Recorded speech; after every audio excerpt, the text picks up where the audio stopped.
그는 한국교회가 성경 위에, 단순한 성경 본문 위에 건립되었다, 이렇게 확신을 할 정도로 성경에 대한 그런 이 중요성을 초창기 선교사들이 우리에게 전해준 겁니다. 그 선교사들이요, 여기서 이제 선교 활동을 하면 본부로 보고를 하거든요. 그 보고한 내용을 제가 좀 읽어볼게요.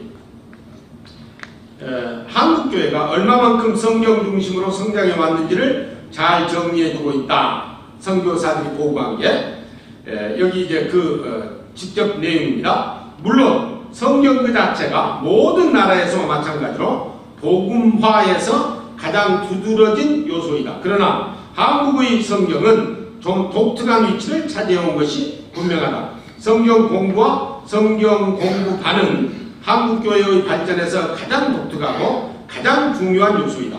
그것들 속에서 신앙과 지식의 기초를 놓아왔다. 성경은 한국에서 제일 공부가 많이 되는 책이다. 교회 생활의 매우 뚜렷한 특징은 성경 공부에 있다. 성경 공부반은 겨울에 열흘에서 2주일 동안 중심지에서 열린다. 겨울마다 좋기, 놀라지 마십시오, 12만 5천 명의 사람들이 성경을 공부하기 위해 모이는 것으로 추정된다. 그 목적은 단지 개인적인 유익을 위해서가 아니고 배운 것을 출신교회에 전달해 주기 위한 것이다. 한국교회의 주목할 만한 성장과 발전은 성경을 체계적으로 가르친 때문이라는 것이 충분히 관찰한 사람들의 확신이다. 그렇게 보고를 했어요. 그러니까 초창기에 우리가 받은 이 복음의 전통이 성경에 대한 확고한 그런 믿음을 우리가 받았다, 그 말이에요.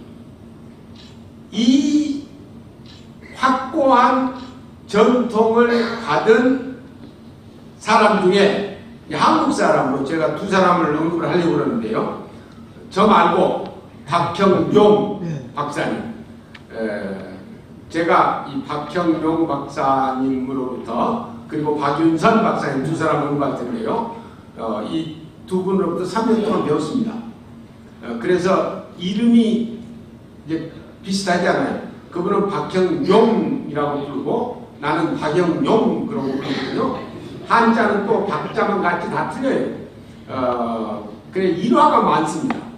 그분이 강의 시간에 들어오셔서 출석을 못 불렀어요. 왜? 당신 그 점잖으신 분이 자기 이름 불러야 되니까. 박형용 하면서. 그리고 뭐 길게 할 말은 많습니다만 그저 짧게 하나 얘기하면, 제가 이제 합신 총장하고 교수하다가 서울성경에서 와서 좀 총장 좀 해달라 그래서 이제 갔거든요. 2년째 되었을 때 박형용 박사님의 아들이 박아론 박사입니다. 근데 그분에게도 내가 3년 배웠어요. 그러니까 다 스승이죠. 그분이 전화를 했어요. 그래서 무슨 일이십니까? 그러니까 박아론 박사님이 하시는 말씀이, 내가 그 새벽 기도의 신학이라는 책을 썼는데 그것을 수정 보완해서 다시 내려고 지금 준비를 다 했는데 나보고 그 박 박사가 추천서를 좀 쓰라고. 그래서 제가 깜짝 놀라가지고, 아니 스승님 무슨 말씀을 그렇게 하십니까? 어떻게 제자가 스승의 책에 추천서를 씁니까? 그건 절대 안 됩니다. 그랬거든요. 그랬더니 전화상으로 해요. 잠깐 가만히 있다가, 아니 아버지가 아들의 책에 추천서 못 쓸 게 뭐야? 그래 할 수 없이 제가 썼어요. 그런 하여간 뭐 여러 가지 많은 뭐 일화가 있습니다만, 이 박형용 박사님, 박윤선 박사님, 이 두 분이요 한국에 들어온 그 종교 개혁 정신의 전통을 다 이어받으신 분들이에요. 그래서 박형용 박사님은요, 한국 신학의 교리적인 체계, 조직신학, 교리적인 체계를 성경을 하나님의 말씀으로 믿는 근거 하에 세우셨어요. 그 다음에 박윤선 박사님은 주석, 성경 주석, 그러니까 주경신학의 체계, 이걸 역시 성경을 하나님의 말씀으로 받는 근거로 세우신 분이에요. 박윤선 박사님은 20권에 해당하는 성경 주석을 창세기에서부터 계시록까지 다 쓰신 분입니다. 이런 분들이 한국 초창기의 전통을 이어받아서 우리에게 전해 주신 거예요. 우리에게. 그래 우리가 그걸 배우고 받아서 그걸 믿고 신앙생활을 하게끔 된 거라고요. 그런데 사람이 세월이 가면 변하잖아요. 그래서 요즘에 이 한국교회의 형편을 이제 좀 분석을 하려고 그러는데요. 고등 종교가 타락을 하는 원인이 몇 가지 있습니다. 성직자의 급증, 종교기관 수의 급증, 기복주의 성향, 교회 및 교회 기관들이 권익 집단으로 전환하는 것, 이런 것들이 교회 안에 자리를 잡아서 결국은 고등종교가 타락을 하는데요. 우리가 한국교회 전반을 보면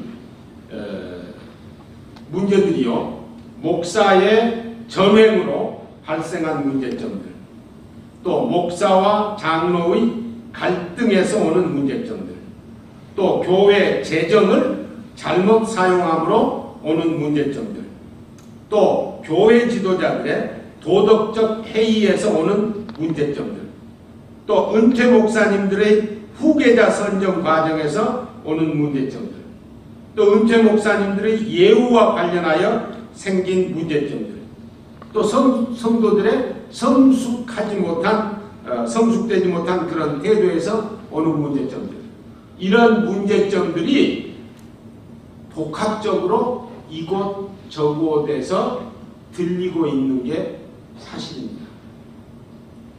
이런 상황 속에서 우리가 이제 어떻게 하는 것이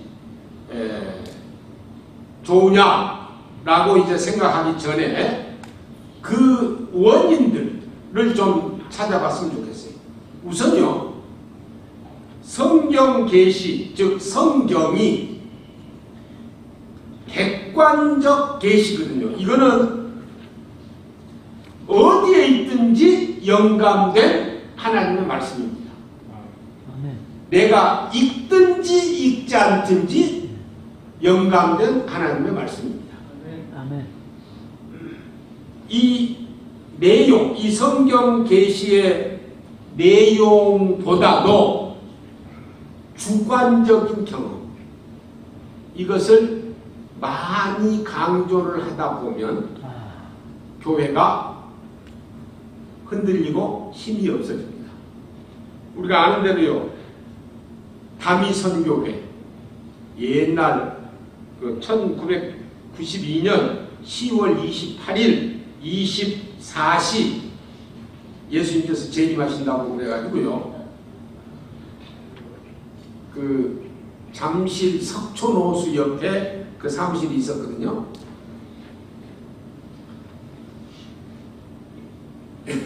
나 그분들이 궁금해요. 일부 그 다미선교회에 속했던 분들이 예수님 재림이 모스크바 온다고 믿고 재산 다 정리하고 원웨이 티켓만 가지고 글로 갔거든요. 몇 사람이. 그 사람들이 어떻게 됐는지 모르겠어요. 이게 고맙습니다. 이게요, 그 꼬마들의 무슨 계시, 이걸 생각하면서 그렇게 발전이 됐어요. 지금도요, 우리 목사님들, 저는 늘 그 생각을 합니다. 텔레비에서 목사님들 설교하는 것을 듣든지, 아니면 교회에 가서 설교하는 것을 듣든지, 어떤 경우는요, 그냥 설교가 최면 거는 설교 같아요. 목사의 생각과 목사의 의도를 성도들에게 최면 거는 방법. 성경 말씀을 풀어서 하나님의 말씀이 뭐다 라고 전하는 게 아니라 자기 생각을 전하는 그런 경우들이 많이 있어요. 이렇게 객관적 계시를 중요하게 생각하지 않고 주관적 경험을 강조를 하다 보면 문제점들이 너무너무 많이 발생하게 된다 하는 사실입니다. 또요, 우리가 이 교회가 어떤 공동체냐, 이걸 좀 분명히 알아야 되는데, 교회의 주인은 예수 그리스도입니다. 아멘. 그런데 어떤 경우는요, 목사가 주인 역할을 하는 경우도 있고요, 장로가 주인 역할을 하는 경우도 있고요, 개척한 어떤 그 유지가 주인 역할을 하는 경우도 있고요, 그런 경우들이 있어요. 그건 무슨 얘기냐? 주인을 밖에다 세워놓고 안에서 자기 맘대로 지금 하려고 하는 그런 상황이 되는데, 성경은 분명하게 예수님이 교회의 머리라고 하셨어요. 그리고 교회가 그리스도의 몸이라고 했습니다. 그게 무슨 뜻입니까? 자, 한번 생각해 보세요. 제가 지금 여기 서서 머리가 있고 몸이 있는데, 지금 제가 말하고 하는 것은 여기 이 머리에 지시를 받아서 하고 있지 않습니까? 근데 손이 하는 거 아니잖아요. 뇌가 하는 거라고요. 그런데 교회가 그리스도의 몸이에요. 그 말은요, 굉장히 우리에게 도전을 줄 뿐만 아니라 또한 경각심을 일으키는 말씀입니다. 제가요, 오른손으로 지나가는 사람 그냥 공연히 한 대 쳤어요. 그러면 그 옆에서 보는 사람이 내가 아는 박영룡이는 괜찮은 사람인데 저 손이 나쁘네? 그럽니까? 아니에요. 박영룡이가 나빠요. 제가 가다가 그냥 옆에 사람 한 발 발로 찼어요. 그러면 박영룡이는 좋은 사람인데 발이 나쁘네? 그럽니까? 아니에요. 박영룡이가 나빠요. 교회가 그리스도의 몸이라는 뜻은요, 천상에 계신, 지금도 여기도 계시지만 보이지 않는 우리를 구원하신 그리스도를 대신해서 그리스도의 몸 역할을 교회가 하는 거예요. 그래서 교회가 선한 일을 하면 칭찬을 누가 받느냐? 그리스도가 받아요. 나쁜 일을 하면 그리스도가 욕먹어요. 그게 그리스도가 교회의 머리요, 교회는 그리스도의 몸이라는 그 관계를 설명하는 귀중한 말씀이다. 이렇게 생각을 할 수가 있습니다. 그리고요, 제가 좀 시간을 좀 위해서 빨리 좀 진행을 할게요. 그래서 우리가 그런 상황 속에서 한국 교회를 분석을 하고 우리의 약점이 뭐고 우리의 문제점이 뭔지, 우리 교단의 문제점이 뭔지 이런 것들을 이제 분석들을 해야 되는데요. 그러나 늘 기억하실 것은 교회는 그리스도가 피로 값주고 산 믿음의 공동체입니다. 그렇기 때문에 그냥 함부로 얘기해도 안 되고요. 그리고 뭐 나쁘게 얘기해도 안 되고요. 그래서 항상 귀중한 단체로, 귀중한 믿음의 공동체로 생각을 하면서 접근을 해야 돼요. 지금서부터는 일부는 성경적으로 그렇게 따라야 할 부분이 있고요. 일부는 그럴 수도 있고 아닐 수도 있는데 이게 더 좋을 것 같다 라고 생각되는 부분들을 지금 말씀을 드리려고 해요. 첫째는 우리가 교회가 새롭게 되기 위해서는 우선 예배의 회복을 해야 돼요. 예배의 회복. 왜냐하면 교회의 활동 중에 가장 중요한 활동이 예배를 하나님께 드리는 것이거든요. 근데 그 예배와 관련해서요, 요한복음 4장에 가면 예수님께서 사마리아 여인을 만나지 않습니까? 만나가지고 그 사마리아 여인에게 무슨 얘기를 하느냐면요, 하나님은 영이시니 영과 진리로 푸누마 카이 알레세이아, 영과 진리로 예배할지니라. 예루살렘도 말고 뭐 구리심산도 말고 영과 진리로 예배할지니라. 아멘. 그렇게 얘기를 해요. 자, 그러면 영과 진리로 예배하는 게 어떤 예배인가? 이제 거기 해석에 약간의 차이가 있습니다. 이 영이라는 말, 그게 이제 푸르마거든요.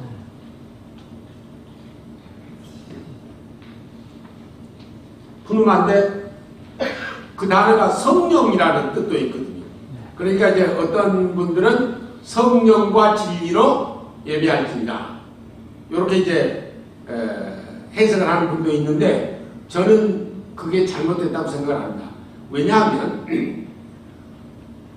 지금 예수님께서 하나님 창조하고 죄가 세상에 들어와 가지고 죄 문제 해결하시기 위해서 구약에서 메시아 보내주시겠다고 약속을 하시고 예언을 하시고, 그리고 예수님께서 오셔가지고 죽고 부활하심으로 죄 문제를 해결하시는데, 죽고 부활한 이후에 오순절에 성령을 보내주시고, 그래서 요한복음 14장, 15장, 16장에 성령 보내주겠다, 성령 보내주겠다 계속해서 얘기하시잖아요. 그렇게 성령을 보내주시고 그 다음에 그 성령이 오심으로 신약교회가 설립이 되거든요. 그 신약교회가 설립이 되는 그 신약교회가 예배할 것을 얘기를 하는데, 사마리아 여인에게 앞으로 올 성령과 진리로, 진리는 하나님의 말씀입니다.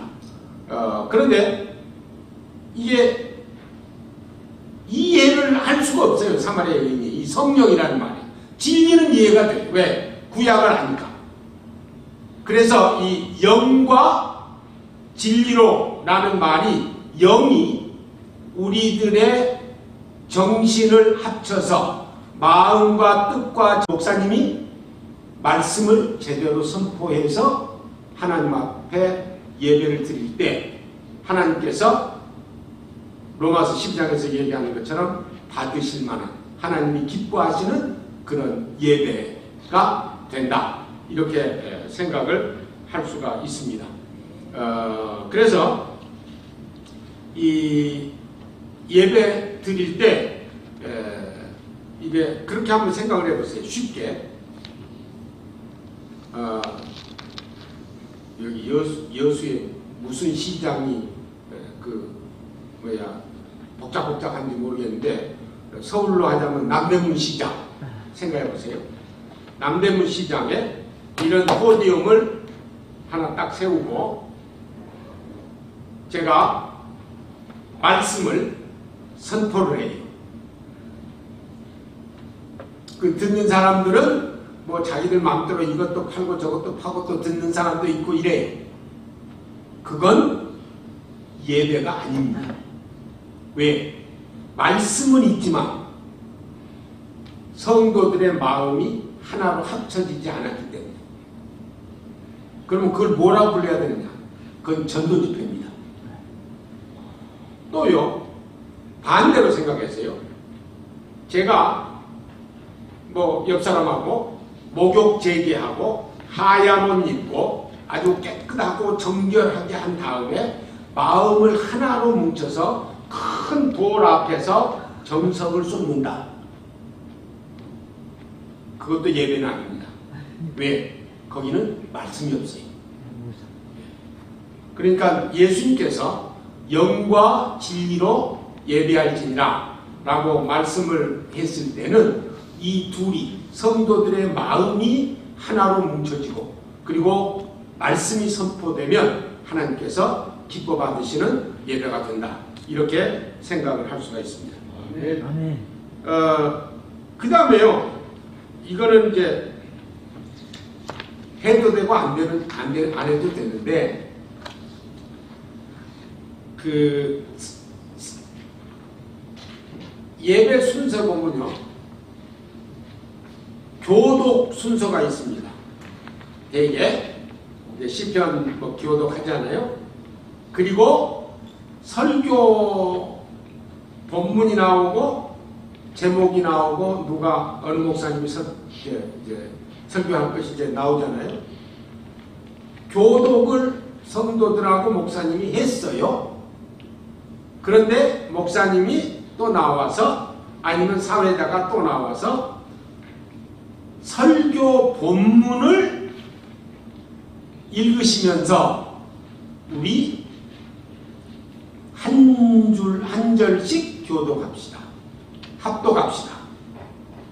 이렇게 해서 서로 내가 한 절 읽고 성도들이 한 절 읽고 이런 식으로 설교 본문까지 그렇게 하는 것은 예배에 좋지 않다. 근데 이제 이거는 그렇게 하셔도 되고 안 하셔도 된다고 말씀드렸잖아요. 그러나 안 좋게 된다고 예배 모범에 이런 얘기까지 했어요. 하나님이 성경 본문을 통해서 직접적으로 성도들에게 말씀을 할 텐데 교독하고 합독함으로 하나님이 말씀할 기회를 뺏어버린다. 그렇게 예배 모범에서 얘기하기까지 하거든요. 사실 생각해보면 그래요. 교도 금방 했는데 좀 봉독 그리고 이제 그 서북교회에서는 그렇게도 하더라고요. 다 이렇게 세워요. 성경 읽을 때, 봉독할 때. 다른 때는 안 치는데 우리는 이제 처음에 섰다가 성경 읽을 때는 앉아 있잖아요. 그 이제 그 차이가 좀 있고 그런데 또 그 소망교회 목사님이 참 그 가운 입는 것은 좀 이따가 가운 얘기할 텐데 가운 입는 것은 마음에 안 드는데 이거는 참 귀해요. 성경 읽으면서 하나님의 계시의 말씀을 들으시기 바랍니다. 뭐 이런 식으로 얘기하고 읽어요. 그건 좋다고 생각을 하는데 어쨌든 이제 그런 문제 좀 기억을 해 두시고 한번 생각을 해 보시라 이 말씀입니다. 그 다음에요 이제 가운 얘기인데요. 목사 가운을 그러면 입는 것이 좋으냐 좋지 않느냐 성경적으로는요, 하나님 앞에서 목사나 장로나 집사나 권사나 성도들이나 똑같은 죄인입니다. 네. 그런데 이제 예배 드릴 때 말씀을 선포하는 그 직임이 목사에게 맡겨져 있기 때문에 예배 전체를 위해서 목사가 그 역할을 하는 거예요.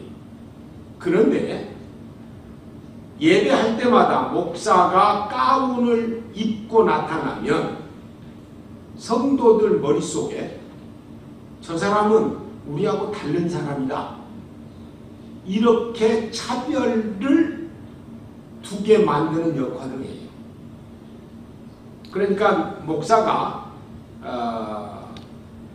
그런 부분에 있어서 그냥 소탈하게 그냥 옛날에 옷이 없어서 그냥 헐어지고 그랬을 때는 가운 입는 거 그건 괜찮아요. 그런데 뭐 요즘에 뭐 그런 일은 없잖아요. 이제 그 부분 설교할 때 그런 부분하고 또 한 가지, 이거는 아마 우리 외신총회도 다 실천을 할 거예요. 실천 안 하면 말씀하세요. 목사가 보통 때는 이렇게 그냥 보통으로 옷 입고 설교를 하는데 성찬 예식을 집례하는 주일, 그 주일에는 가운을 다 입어. 그렇죠? 가운 입고 장로님들도 그때는 또 다 입고 장갑도 하얀 장갑 다 끼어. 이게 꼭 이래야 됩니다. 이게 옳은가 한번 생각해 보시라고요. 이거는 뭐 그냥 뭐 확정적으로 딱 얘기하는 건 아닌데 왜 이 말씀 드리느냐 하면요, 성찬은 예수님의 죽음을 기념하는 의식으로 은혜의 수단입니다. Means of grace, 은혜의 수단. 설교도 은혜의 수단입니다. 똑같아요. 그런데 다른 점이 있어요. 성찬은 가족의 식사입니다. 예수 믿는 자만 참여해요. 설교는 예수 믿는 자 플러스 안 믿는 자에게도 설교가 되어져요. 그런데 이제 우리 목사들, 장로님들, 교회 리더들은 이걸 생각을 해야 돼요. 성도들 생각에 목사, 장로님이 성찬 때는 가운을 딱 입고, 물론 거룩하게 하고 하는 건 좋아요. 그런데 딱 입고 보통 설교 때는 안 입으면 머릿속에 설교보다 성찬이 더 중요한가 보다, 이런 의식이 머릿속에 생길 수가 있어요. 근데 그건 그렇지 않거든요. 성찬은 가끔 하지만 설교는 매주일 하잖아요. 왜? 우리가 필요한 것이니까. 예수님 재림 때까지. 설교가, 그리고 또 조금 전에 말씀드린 것처럼 불신자에게도 전도가 되는 것이니까 그것도 또 있고요. 그래서 그 부분을 좀 우리가 좀 생각 좀 해보자고 말이에요. 왜 성찬 때는 옷을 꼭 입어야 되는가? 가운을 안 입으면 안 되는가? 누군가가 좀 발상의 전환으로 한번 시도를 해보셨으면 좋겠어요. 어쨌든 이제 그런 것 생각을 좀 해보시면 좋겠고요. 9분 남았습니다. 예, 그리고 이제 우리가 개혁을 해야 되는데, 개혁은 우리 스스로부터 해야 됩니다. 자신서부터. 그런데 보통으로 개혁하겠다고 나서는 사람들 보면 자기는 의롭고 다른 사람은 다 나쁜 놈들이죠. 그건 아닙니다. 늘 겸손하게 겸손하게 자기 자신서부터 개혁을 하는 것이 옳다. 우리가 이 2014년 벌써 그러니까 거의 9년 8년이 좀 넘어가네요. 이 프란시스코 교황이 한국을 방문했었잖아요. 그때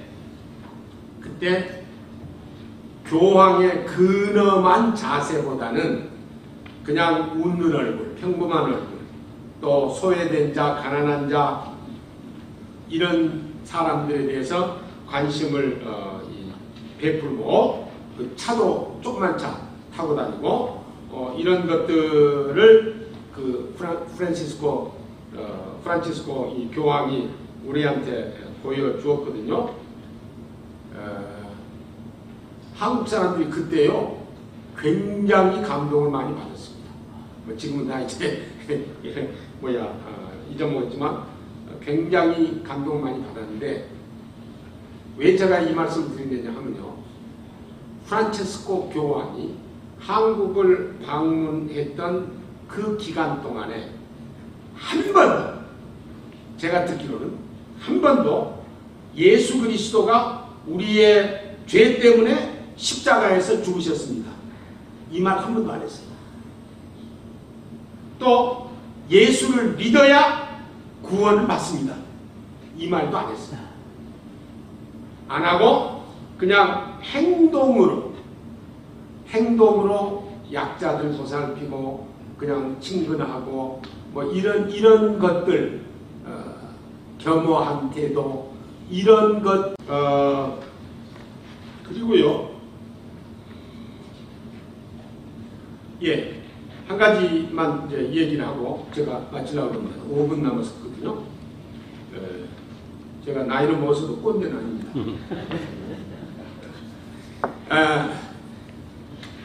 이 하나님이요 아주 세심하게 아담과 하와가 범죄하니까 그 죄 문제 해결을 하기 위해서 철저하게 계획을 세워서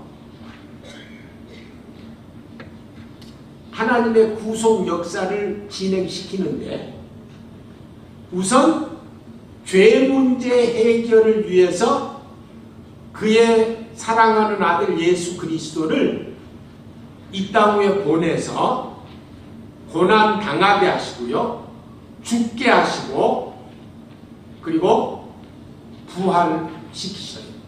아까 우리 조 회장님께서 부활 얘기를 하셨는데요, 기독교의 이 중요한 요소가 예수님의 죽음과 부활, 가장 중요한 게 예수님 죽음과 부활이에요.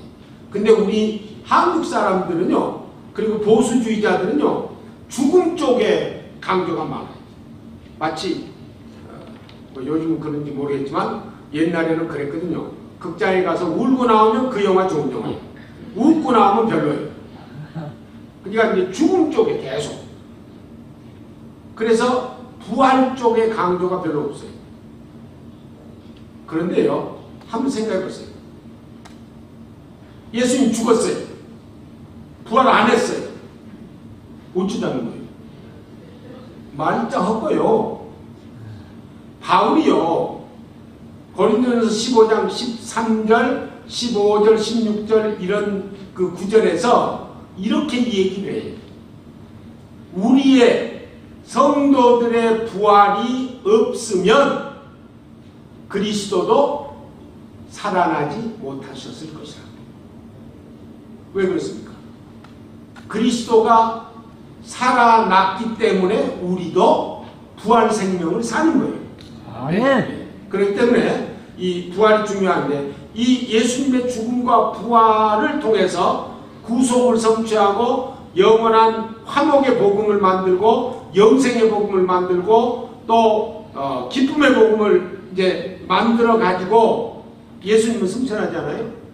그 다음에 교회로 하여금 이걸 전하게 하도록 하시기 위해서 교회를 하나님의 구속 역사 진행의 한 파트너로 초청을 하신 거예요. 누가복음 24장 46절, 47절, 48절을 보면요. 이렇게 돼 있어요. 이렇게 기록되었으되, 그럼 무슨 말이에요? 하나님의 뜻이요. 또 성경에 기록되었으되 예수 그리스도의 죽음과 부활이 기록됐다고 46절에 얘기해요. 그리고 47절에는 복음이 예수님의 이름으로 예루살렘에서부터 땅끝까지 전파될 것도 기록되었다고 했어요. 그런데 그 시점에서 예수님의 죽음과 부활은 예수님이 이미 성취했어요. 왜? 누가복음 24장이니까 부활한 이후에 40일 동안 이 땅에 계실 때거든요. 성취했거든요. 그런데 두 번째 47절 복음이 전 세계적으로 전파되는 이거는 아직 이루어지지 않았거든요.